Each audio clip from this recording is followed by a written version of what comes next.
Sebuah kisah karya terbaik anak bangsa Indonesia bertutur tentang perjalanan kehidupan anak manusia di zaman kerajaan Tanah Jawa melalui sentuhan sejarah dan fiksi yang nyaris sempurna. Dengan bangga kami persembahkan satu di antara karya terbaik dari Esa Mintarja yang berjudul Jejak di Balik Kabut.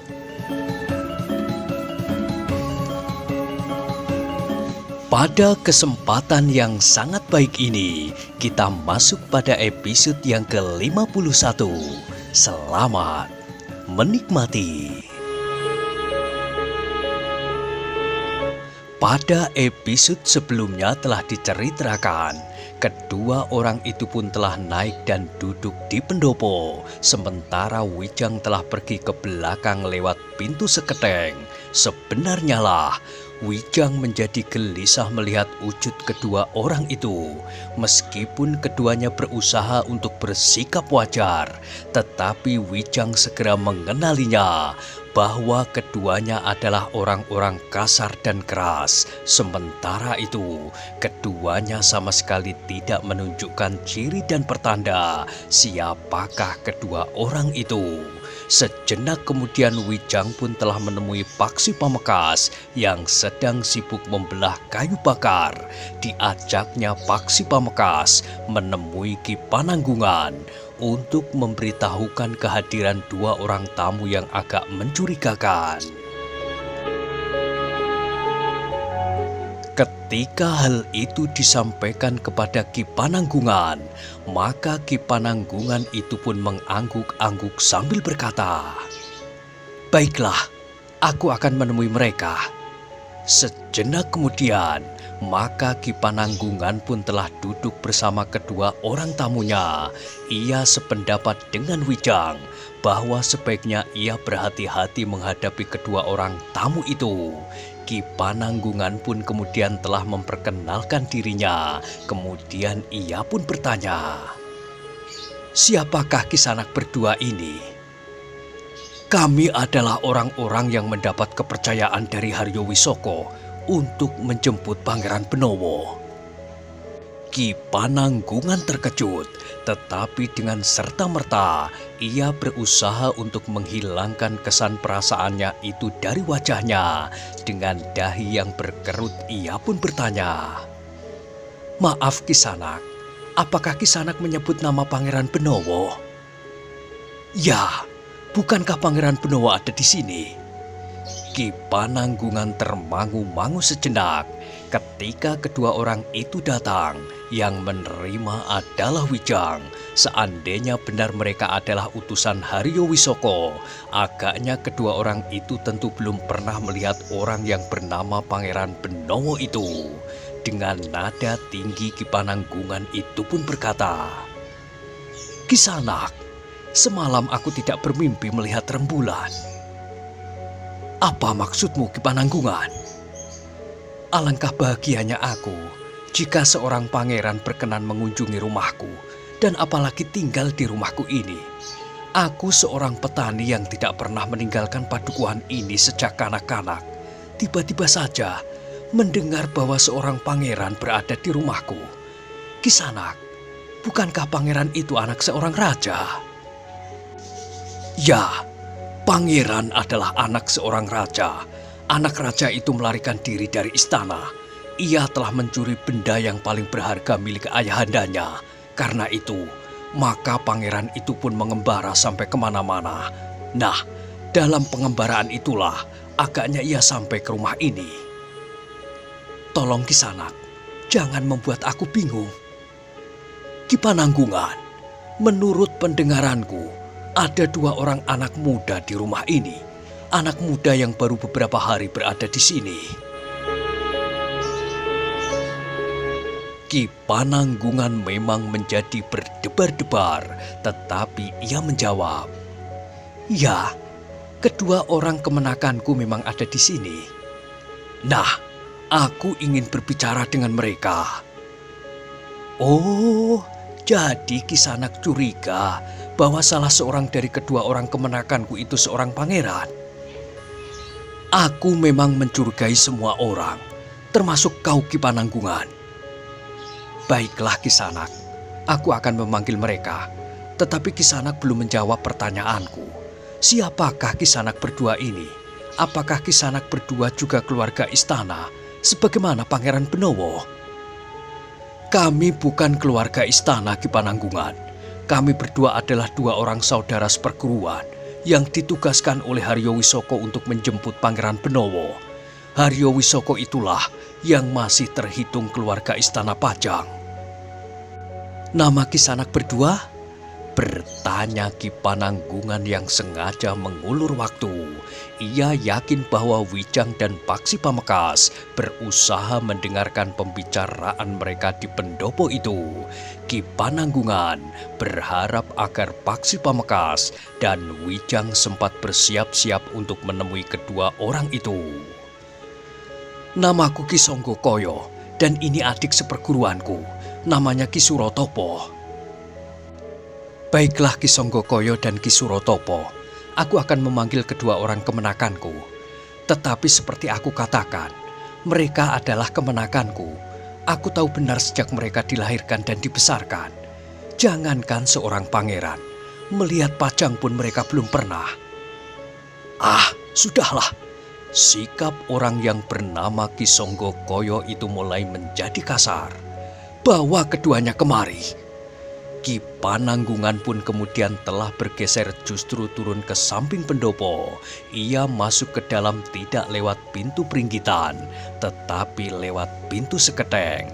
Sebenarnya lah bahwa kedua orang anak muda itu mendengarkan pembicaraan Ki Pananggungan di pendopo. Karena itu, maka keduanya sempat menyusun jawaban atas pertanyaan-pertanyaan yang mungkin akan diajukan oleh kedua orang itu.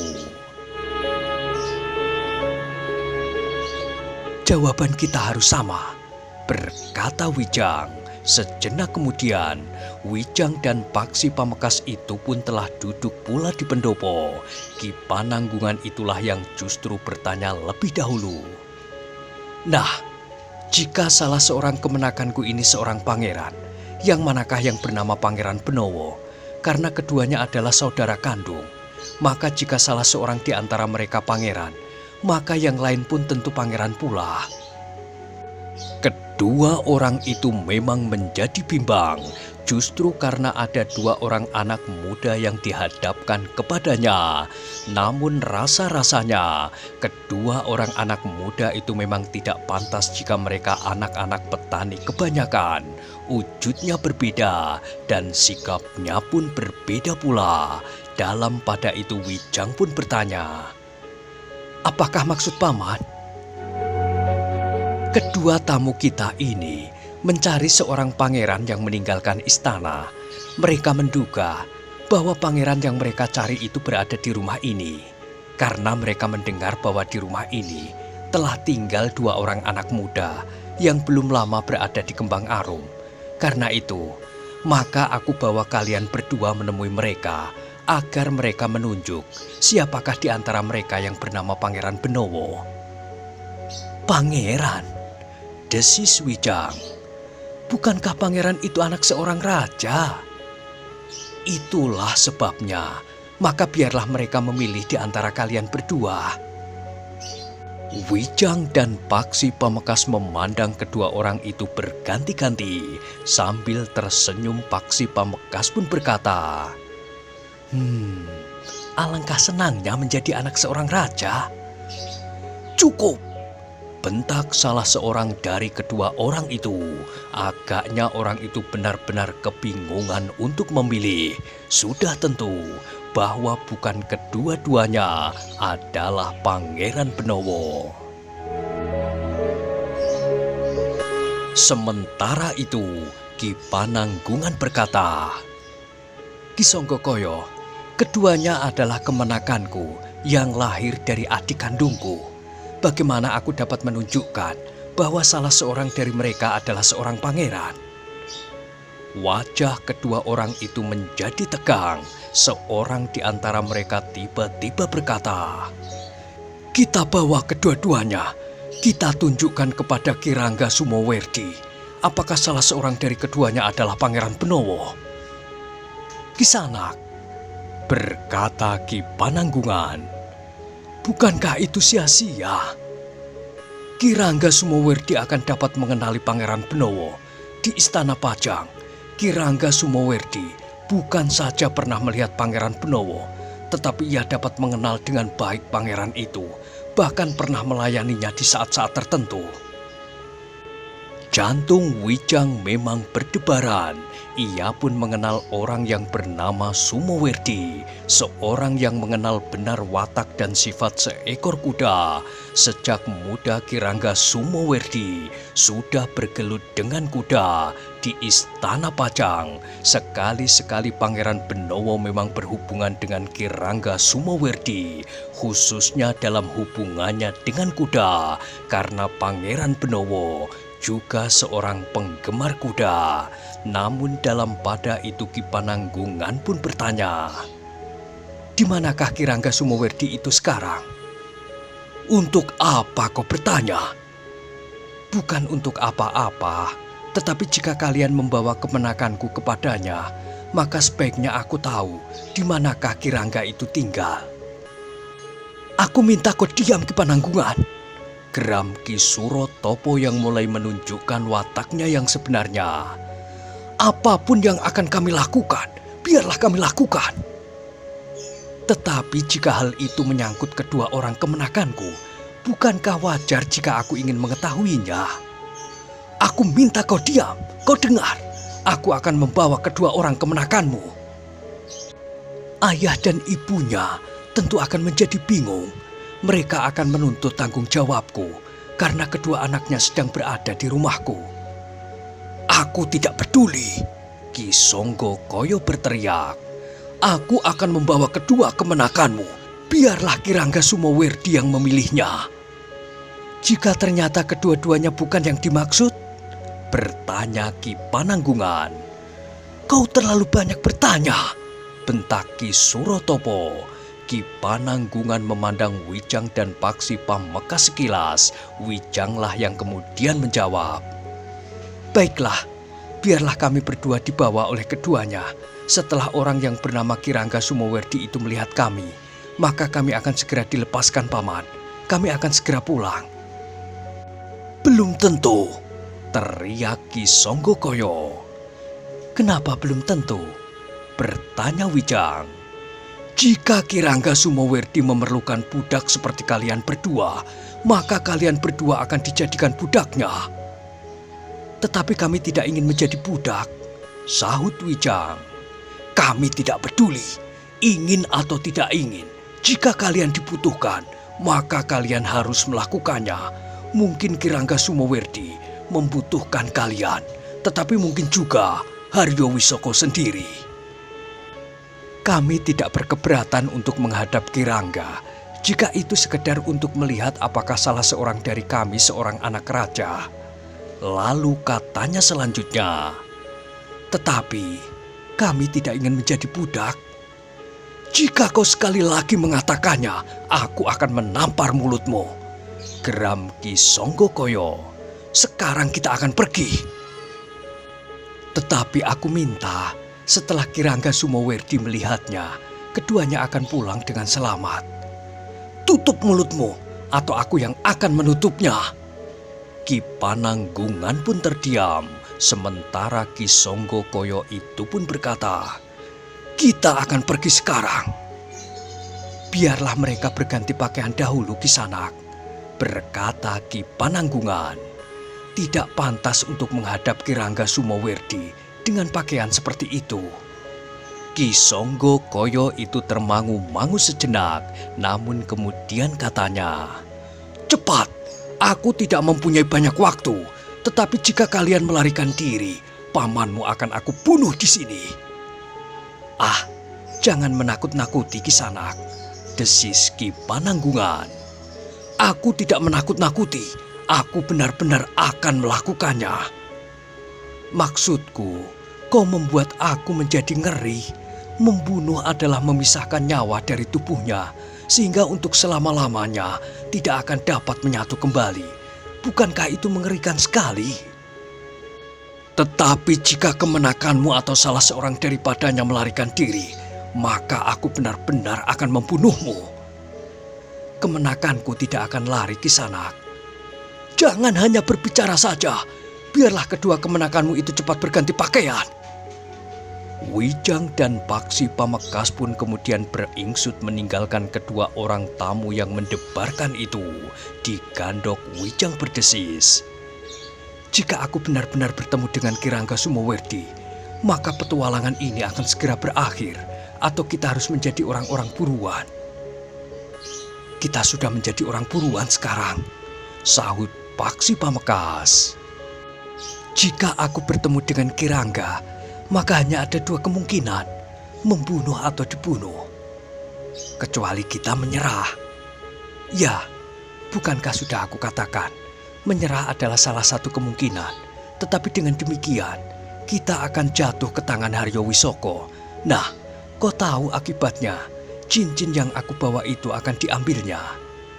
Paksi Pamekasan mengangguk-angguk, katanya, jadi, aku belum tahu apa yang akan terjadi. Tetapi sebaiknya kau minta diri kepada Kemuning. Mungkin kita akan pergi untuk beberapa lama. Atau seandainya kita dapat lepas dari tangan mereka, kita sudah harus meninggalkan tempat ini. Benturan kekuatan dengan Wirabangga juga akan dapat mengundang perhatian lingkungan mereka. Tetapi, apakah kita tidak meninggalkan persoalan bagi Ki Pananggungan? Itu juga harus kita pikirkan. Jangan terjadi sepeninggal kita, Ki Pananggungan akan mengalami kesulitan. Apalagi Ki Pananggungan tinggal bersama keluarganya. Namun mereka tidak dapat berbicara lebih panjang. Tiba-tiba saja terdengar Ki Suro Topo berteriak. Hei, cepat, jangan main-main. Ki Pananggungan beringsut sambil berdesis. Biarlah aku memanggilnya. Jangan pergi. Jika mereka lari, kaulah yang akan dibantai di sini. Ki Pananggungan mengurungkan niatnya sambil menarik nafas panjang. Ia duduk kembali. Sebenarnya lah, Paksi Pamekasan memang menemui Kemuning di belakang. Seperti yang dikatakan oleh Wijang, maka Paksi Pamekasan pun telah menyampaikan persoalan yang dihadapinya bersama Wijang.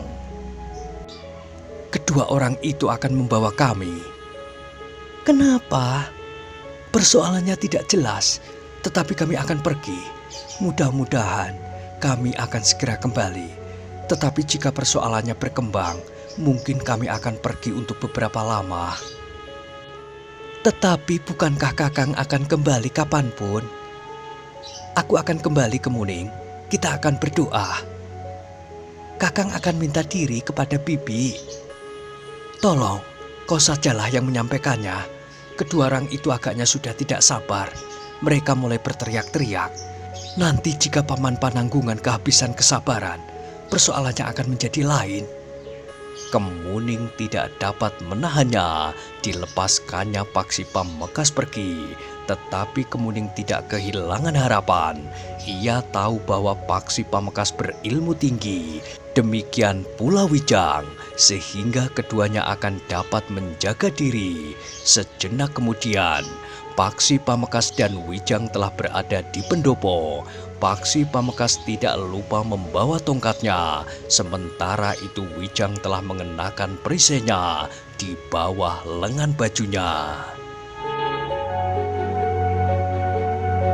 Kami bawa kemenanganmu berdua, berkata Ki Songgokoyo. Aku harap agar mereka segera kembali, desis Ki Pananggungan. Kau tidak dapat menuntut apa-apa, kau dengar?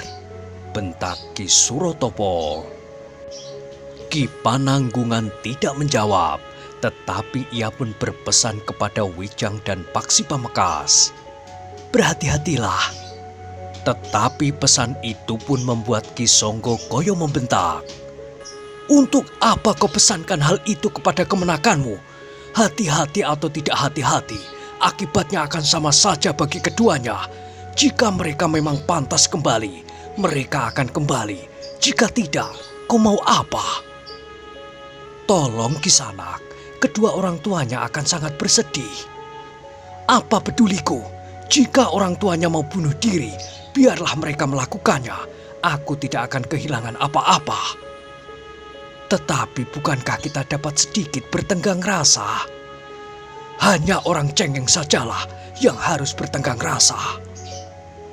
Telinga Ki Pananggungan menjadi semakin panas, tetapi ia tidak ingin kehilangan kendali penalarannya. Karena itu, maka Ki Pananggungan itu masih menahan diri.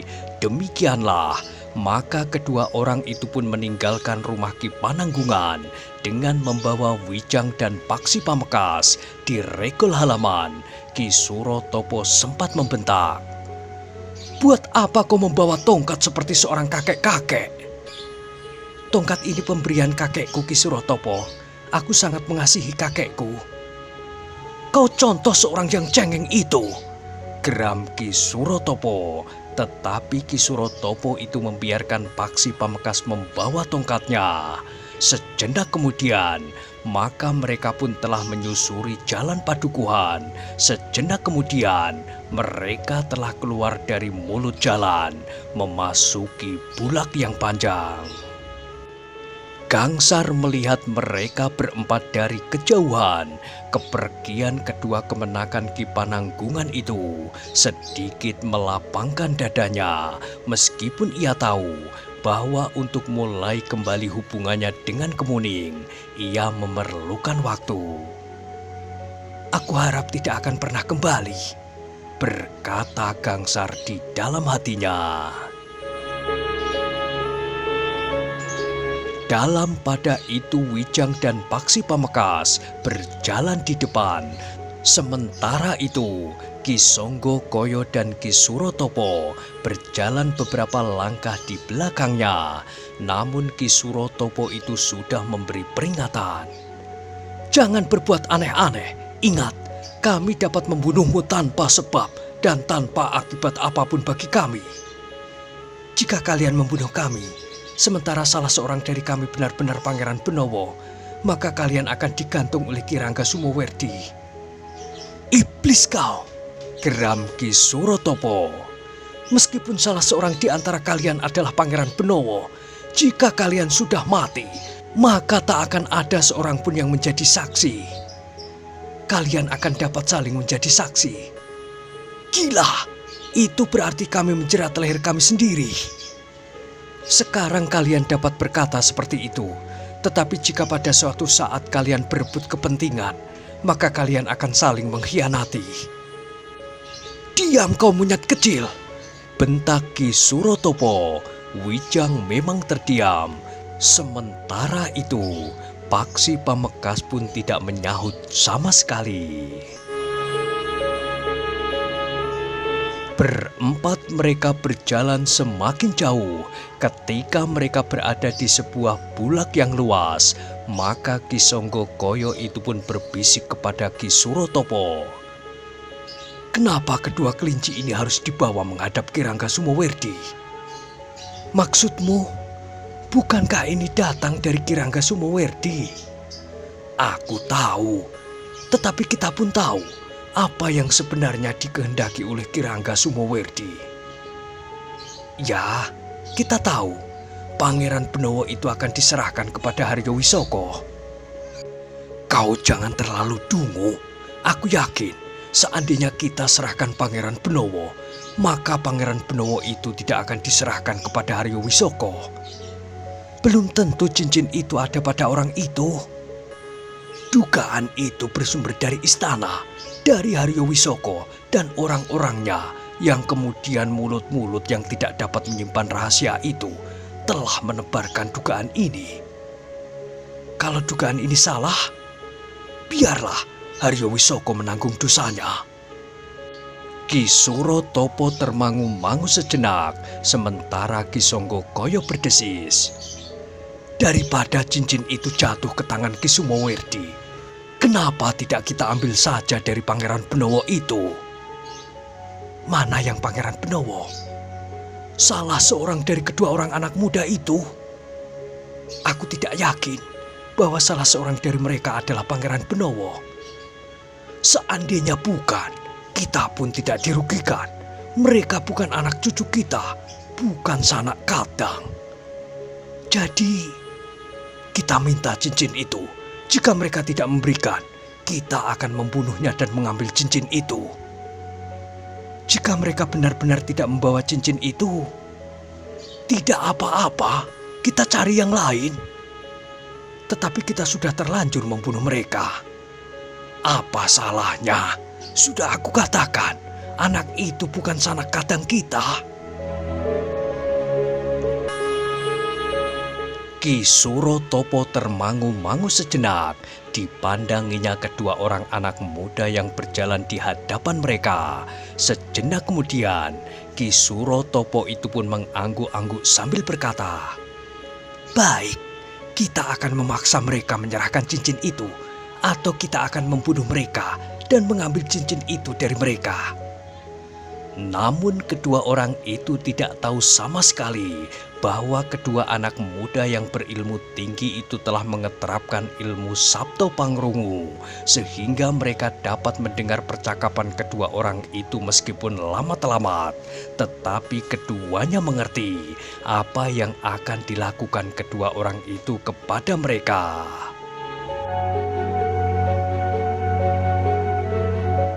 Karena itu, maka Wijang pun telah bergeser mendekati Paksi Pamekasan sambil berkata, "Kau mendengar pembicaraan mereka?"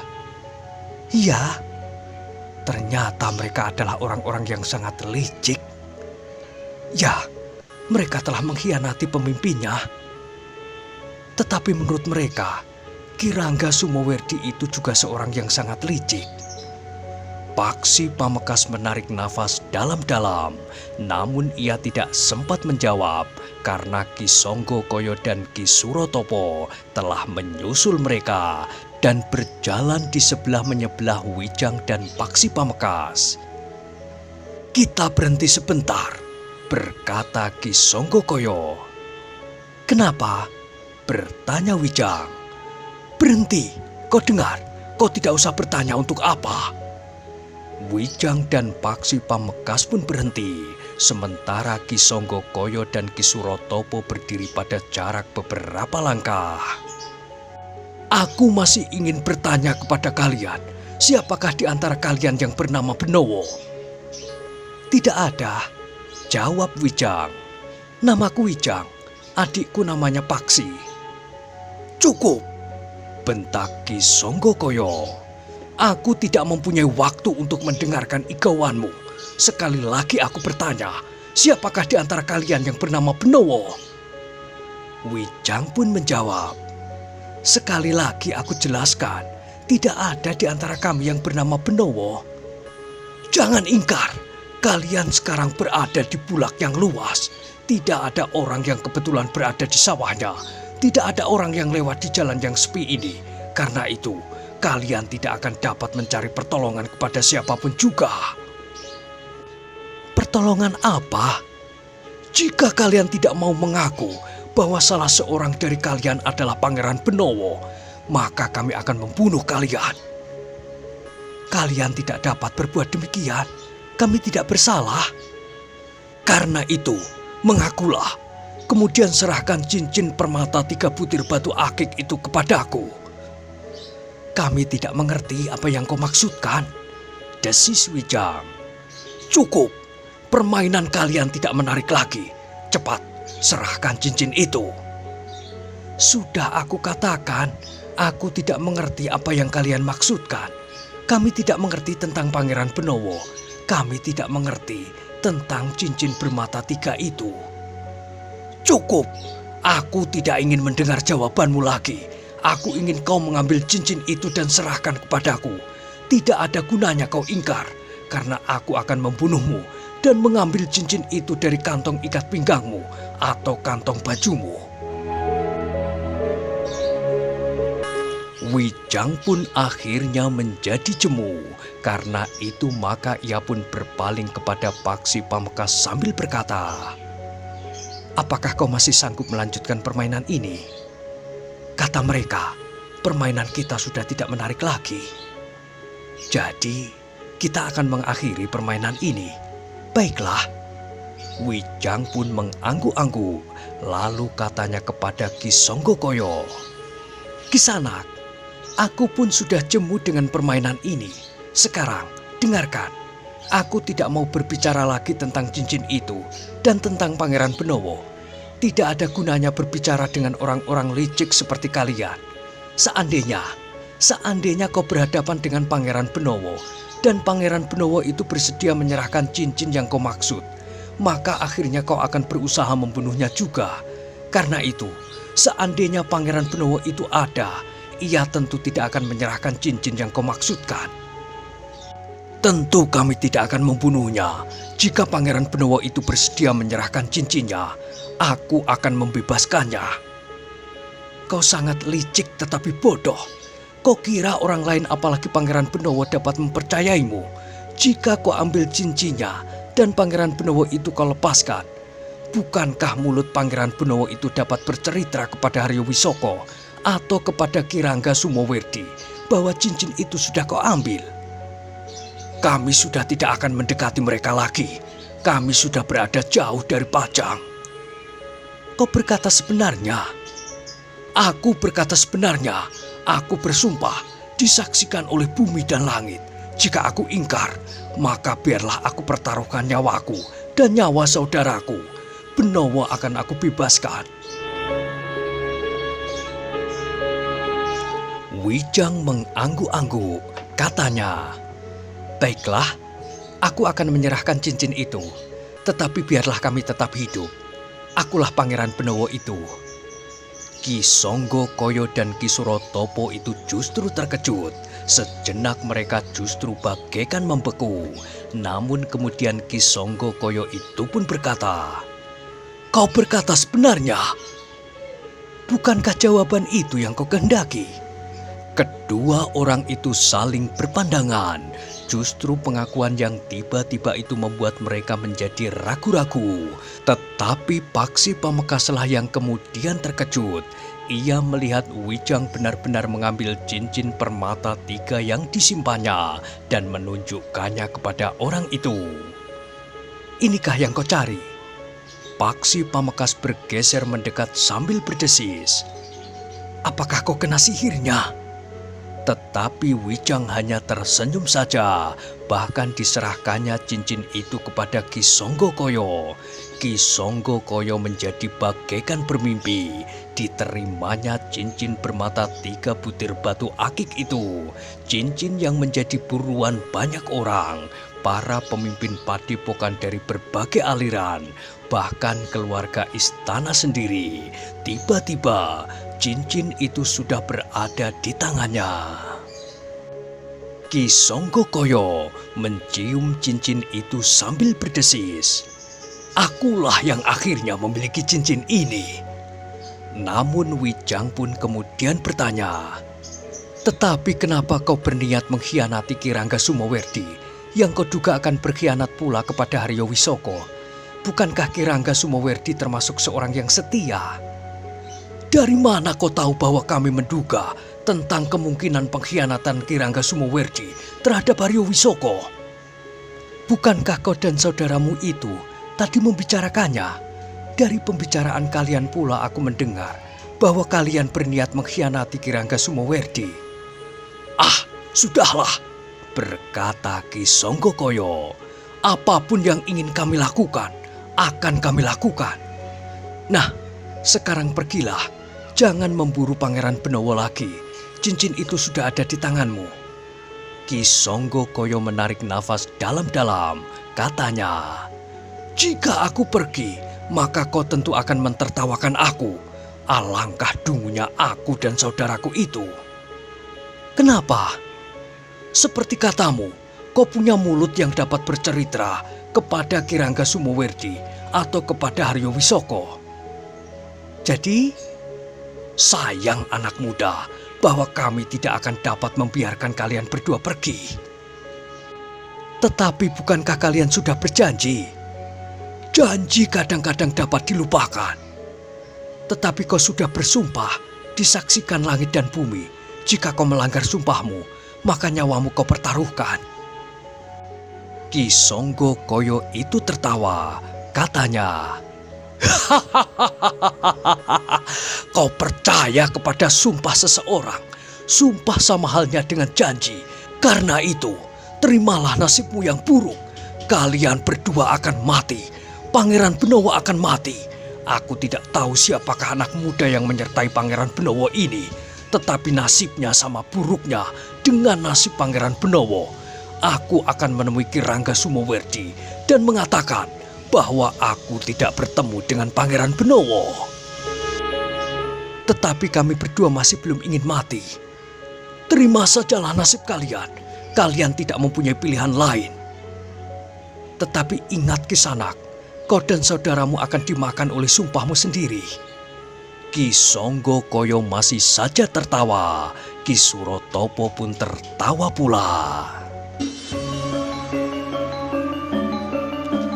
Nah, bagaimanakah kisah selanjutnya? Silahkan ikuti terus kisah Jejak di Balik Kabut pada episode berikutnya. Sampai jumpa.